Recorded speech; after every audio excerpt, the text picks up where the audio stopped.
hari ini saya Pipit Lestari akan berbincang-bincang dengan salah satu tokoh inspiratif di dunia keperawatan.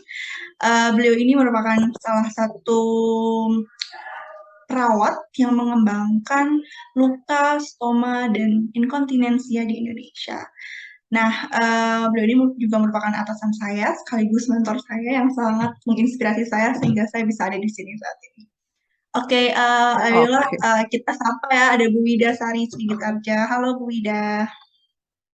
halo juga. Maunya dipanggil siapa nih? Pipit, Mbak Pipit, Lestari, atau bagaimana? Apa aja Bu? Oke, Bu Wida, thank you ya udah ngundang aku di Supernova. sure Bu, it's my honor. Oh ya Bu, kita ngobrol-ngobrol dulu tentang, kita ngobrol ya, apa yang membuat Ibu Wida, maksudnya kegiatan Ibu Wida saat ini tuh apa aja? Boleh diceritain nggak? Oke, kegiatannya berkutat seputar kegiatan Wuker ya. Jadi kalau tadi Pipit belum kenalin Wuker, Wuker itu adalah sebuah lembaga independen, singkatan dari Wound Ostomy Continent Care, jadi WUCare. Jadi kegiatannya memang berhubungan dengan masalah-masalah sosial, masalah-masalah kesehatan yang berhubungan dengan pasien-pasien atau orang-orang yang terpapar dengan masalah kesehatan luka, stoma, dan inkontinensia. Nah, di WUCare sendiri kita ada beberapa subunit ya. Kebetulan saya berada di beberapa subunit tersebut. Salah satunya adalah Yayasan WUCare Indonesia. Di dalam Yayasan WUCare Indonesia, kita ada beberapa subunit yang berkegiatan sosial, seperti yang sudah dijalani ya, yang berhubungan dengan uh, kegiatan-kegiatan awam maupun kegiatan-kegiatan edukasi. Tuh. Kurang lebih seperti itulah kegiatan-kegiatannya. Iya Bu. Bu boleh diceritain nggak awalnya kenapa Ibu akhirnya mau membawa ya, ibaratnya membawa mengembangkan ilmu perawatan luka, stoma dan inkontinensia di Indonesia. Awalnya sederhana, seperti mungkin seperti banyak pendahulu-pendahulu yang lain. Awalnya tuh dari rasa keprihatinan ya, keprihatinan terhadap kondisi situasi kesehatan di Indonesia, terutama yang berhubungan dengan bidang yang saya tekuni, karena waktu itu tahun 95 saya lulus dari satu program International Certification di Hong Kong waktu itu, ya. Terus kemudian kembali ke Indonesia, saya lihat memang betul pasien-pasien kita yang dengan luka stoma dan inkontinensia itu dalam keadaan yang kurang lebih memprihatinkan. Dari situ tergerak untuk berbuat lebih buat Indonesia. Mau diapain ya? Tadinya sih pikir kalau misalnya bisa melakukan perawatan luka stoma inkontinensia sendiri masih cukup karena banyak orang yang melakukan kegiatan seperti itu. Tapi ternyata proses pengkalian itu lebih bermakna daripada dikerjakan seorang diri. Jadi salah satu kegiatan yang kita lakukan adalah mengambil edukasi tadi ya, edukasi enterostomal terapi dibawa ke Indonesia supaya orang yang menyukai spesialisasi ini lebih banyak dan lebih banyak orang tertolong. Jadi dari rasa keprihatinan aja awalnya. Oke. Ya. Boleh boleh tahu nggak Bu sekarang perkembangan perawat luka, stoma dan inkontinens di Indonesia seperti apa Bu? Jadi awalnya tahun 95 sampai 2007 itu stagnan ya.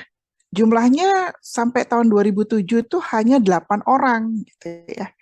Kelihatannya egois sekali kita terhadap masyarakat Indonesia gitu ya. Pada saat kita paparkan hal ini ke Kementerian Kesehatan, terus kemudian ke pimpinan, waktu itu saya masih kerja di rumah sakit ya, ke pimpinan rumah sakit, terus mendapatkan dukungan yang baik ya, dan juga dari beberapa rumah sakit yang sudah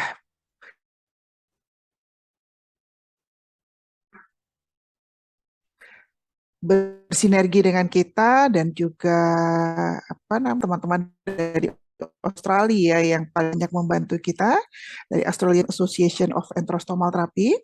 Nah, kemudian kita mendirikan satu lembaga yang dikenal dengan nama WUCare ini gitu ya. Jadi 2007 kita mulai mengembangkan WUCare Indonesia.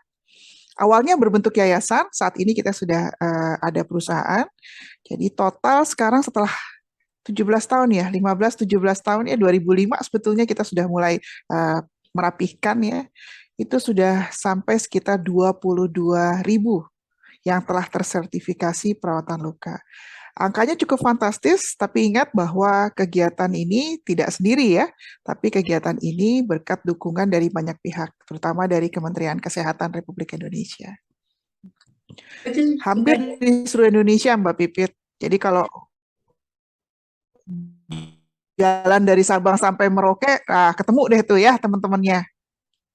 berarti sudah ada 22.000 orang yang tersertifikasi luka yang Perawatan membantu luka, ya. Masyarakat Indonesia di pelosok-pelosok negeri ini untuk memperoleh perawatan luka yang sesuai dengan evidence based practice ya Bu ya. Jelas ya. Dan angka amputasi itu yang paling penting ya, karena usia produktif kita menjelang Indonesia Emas 2045, itu kita dihadapkan oleh situasi penyakit tidak menular ya. Salah satunya diabetik yang kemudian dia bisa mengakibatkan luka yang sulit sembuh terutama di kaki, menyebabkan usia-usia produktif menjadi tidak produktif karena ada luka. Nah, mudah-mudahan dengan konsep yang kita bawa ini kita bisa membantu negara ya untuk mengatasi masalah luka di kaki yang menyebabkan amputasi, yang menyebabkan orang-orang yang usia produktif menjadi tidak produktif. Jadi salah satu jargonnya stop amputasi ya Bu ya. Ya, jargonnya stop amputasi. Kalau bisa dilihat kita punya hampir 600 praktek mandiri yang berdiri di Indonesia, atau praktek perawatan ya. Sama seperti UK Indonesia, kalau 1 tahunnya mereka ada sekitar hampir 10.000 atau ya setengahnya lah mungkin ya 5.000 pasien tertangani di satu wilayahnya. Jadi bisa bayangkan berapa banyak orang yang sudah tertolong karena lukanya bisa teratasi dengan baik dan tidak diamputasi. Impact-nya untuk masyarakat, terutama untuk kesehatan masyarakat Indonesia. Oke, Ya, Bu. betul. Harapan Ibu nih ke depannya ingin seperti apa Bu untuk perkembangan perawatan dan juga kesehatan masyarakat di Indonesia? Simple sih harapannya ya. Kan kita bekerja di healthcare industry ya, di industri kesehatan yang harusnya secara baik secara personal maupun kelompok ya kita juga sudah bisa membuka wawasan yang lebih luas secara nasional maupun internasional. Jadi kalau kita lihat perkembangan industri kesehatan di Indonesia cukup maju dan cukup berkembang akhir-akhir ini. Apalagi teknologi sudah dengan mudahnya ya kita dapatkan. Dan mudah-mudahan negara juga makin mudah buat kita ya, para pelaku-pelaku di industri kesehatan ini bisa menikmati teknologi untuk membantu, terutama membantu pasien-pasien kita supaya mereka rentang sakitnya itu lebih pendek, terus kemudian kalau dia sehat tidak menjadi sakit. Jadi upaya promotif preventif mereka itu juga lebih menjadi yang menjadi sorotan kita juga ya di era-era healthcare industri yang sedang berkembang ini. Dan saya juga dukungan pemerintah juga cukup baik ya dengan adanya jaminan kesehatan sosial ya melalui BPJS. Itu artinya kan negara kan nggak mau penduduknya semua sakit. Jadi dengan adanya insurans di negara ini, kita juga bisa bermain peran di situ ya, bermain peran untuk mengembangkan upaya-upaya promosi kesehatan, terus kemudian membawa teknologi wound stoma dan continence yang lebih updating di Indonesia, sehingga masyarakat kita bisa merasakan perawatan yang lebih baik. Mungkin itu kali ya, yang update ya. Biasa ya Bu. Bu boleh kasih closing statement gitu Bu? Closing statement-nya buat para generasi muda yang luar biasa seperti Mbak Pipit juga kawan-kawan yang lainnya, jangan pernah putus asa. Ya, karena kalau kita sudah putus asa, jatuhnya nanti akan kecemas, terus kemudian depresi, dan kita tidak pernah bisa berbuat apapun.